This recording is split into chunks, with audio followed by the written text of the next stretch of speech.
you just gonna lie there? Don't you think you should be doing something a little bit more productive than just watching the telly? You've got to be joking.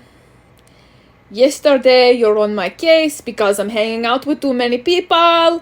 Now you don't have any energy. Oh, you need to stop spreading yourself so thin. Take a break. Oh, I know. It's so pathetic when you're just like doing and doing. It's almost as if your identity is like completely hinged on it. Not good. There is literally no pleasing you.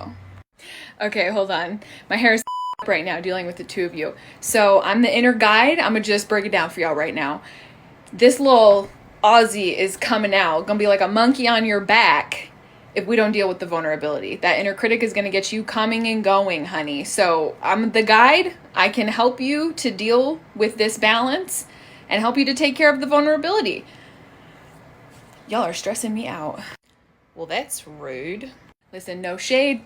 You saved our lives. We gotta mix this up because this is not working. Inner guide, where have you been all of my life? Love you, critic, but we've got to try something different. Thank you for saving my life. Let's change it up.